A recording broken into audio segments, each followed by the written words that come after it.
Bismillahirrahmanirrahim. Ang fresh harvest na patola. Ayan. Ihiwa-hiwain lang natin. Ayan. Hiwa-hiwain lang natin ganyan. Okay. Siyempre, merong luya, pampabango, onion, garlic, at saka itong ating sardinas. Yan lang sila magpa-partner. Ang kawali lagyan ng konti lang na mantika. Unahin ang bawang, syempre para mabango.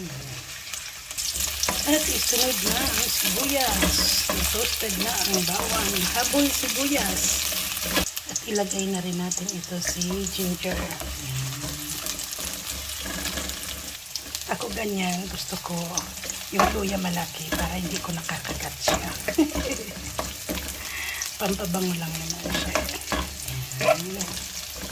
Lalagyan natin ng isang kamatis at saka pampabangong sili.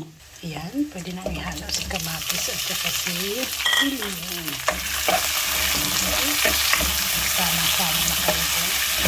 At syempre, nabuksan na si sardines. Ayan, get ready ka dyan sardines. Timplahan natin ng asin at saka ng bitsin. Kunti lang ngayon. Dahil wala si din na paminta, wala tayong ground pepper. Kaya ito na lang na durog din siya pero ready mix. At ilalagay na natin si patola. Halo na mga patola. Tapos lagyan natin ng konting-konting tubig. Ayan, lagyan natin ng tubig para maluto yung patola.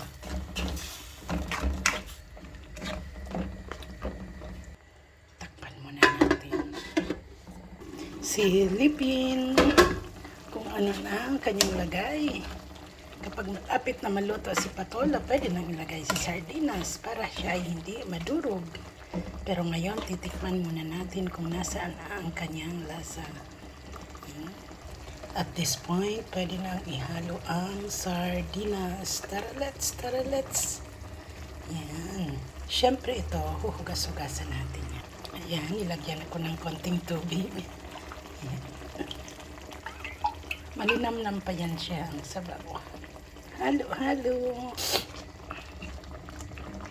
Dahan-dahan lang paghalo para di madurog yung sardinas. Huwag nating tatamaan yung sardinas. Luto na ang sardinas, ginisang sardinas sa patola. Yan. May partner siyempre yung taho at saka lumpia. Yan. Ready to eat. Tara na, Bing. Konting kanin lang ang i-partner dyan. Kain po tayo.